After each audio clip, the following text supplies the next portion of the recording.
రామచంద్ర అన్న పండు టీంలో ఆయనతో పాటుగా ఇంకెవరికైనా గాయాలయ్యా? వాళ్ళ సిచ్యువేషన్ లా ఉంది? వాళ్ళు కూడా డాన్సర్సే.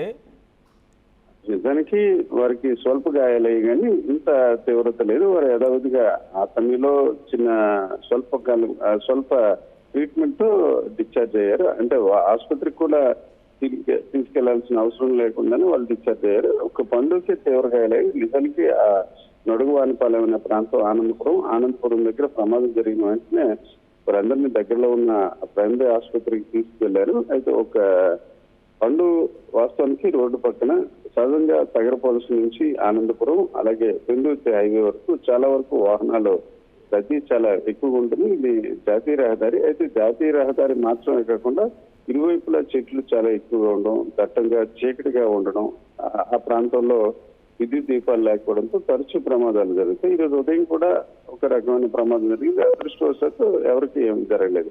అలా నిత్యం కూడా ఆ ప్రాంతంలో ఒక భిన్నమైన పరిస్థితి, అంటే ఒక మలుపులు ఉండడం, అట్లాగే చీకటి ఉండడం, కాస్త నిర్మానుషంగా ఉన్నట్టు ట్రాఫిక్ ఎక్కువ ఉండడం, ఇలాంటి భిన్న పరిస్థితి వల్ల తరచూ ప్రమాదాలు జరుగుతుంటాయి.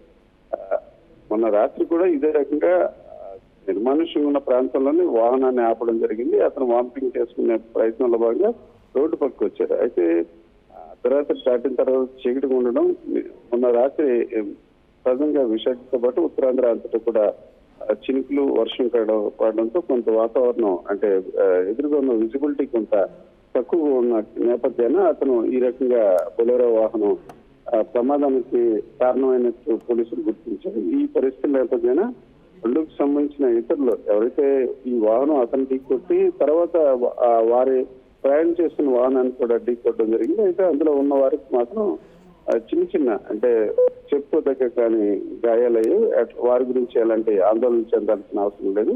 అయితే నిన్న మెడికవర్ వద్ద పండు స్నేహితులు అభిమానులు చాలా మంది రావడం జరిగింది. మన ఆర్టీవీతో కూడా మాట్లాడడం జరిగింది. అయితే వారందరూ కూడా సంతృప్తి చెందుతున్నారు. డాక్టర్లు ఎవరైతే దీనికి సర్జరీ అయితే ఒక 6 నెలల్లో తిరిగి అతను పెర్ఫార్మెన్స్ చేసే స్థాయికి వస్తారని చెప్పడం మాత్రం కొంత ఊరట కలిగించే అంశంగా మనం చెప్పుకోవచ్చు. Manoj, thank you Ramachandrarao. So మొత్తంగా తన తుంటి భాగం డిస్లోకేట్ అయింది, దానికి సర్జరీ చేయాలని చెప్పి డాక్టర్లు చెప్తూ ఉన్నారు. కానీ ముందులాగా ఇప్పుడు పండు డ్యాన్స్ చేయకపోవచ్చు, ఎందుకంటే వన్స్ సర్జరీ అయిన తర్వాత దాని సిమ్టమ్స్ ఎలా ఉంటాయి ఇవన్నీ కూడా చూడాలి. బట్ చాలామంది దాన్ని ఓవర్కమ్ చేసే వాళ్ళు ఉన్నారు. పండు ఈజ్ నిజంగానే ఒక అద్భుతమైన ఎంటర్టైనర్. సో ఆ పర్సన్ ఎవరు ఊహించలేదు. అదేదో అడ్డుగా వచ్చినటువంటి వాహనాన్ని ఢీకొట్టడమో వేగంగా వెళ్ళడమో ఏదీ కాదు. వాళ్ళు పక్కనే రోడ్డు పక్కన ఆగేసి ఉన్నారు. ఆ తరుణంలో ఒక టీం మెంబర్కి కొంత అస్వస్థకు గురయ్యాడంటే ఆయన పక్కకి తీసుకెళ్తున్న క్రమంలో రోడ్డు మీద ఇంకో వాహనం వెళ్తోంది, అది కాస్త వచ్చి ఢీకొట్టింది.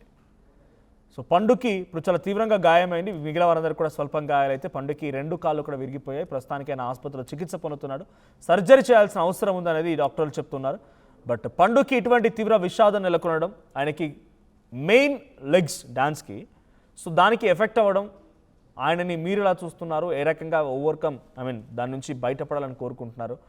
సో మీ కామెంట్స్ ఏంటి? పండుకి ఇటువంటి ఒక ట్రాజడీ ఎదురవడం అనేది ప్లీజ్ డూ కామెంట్.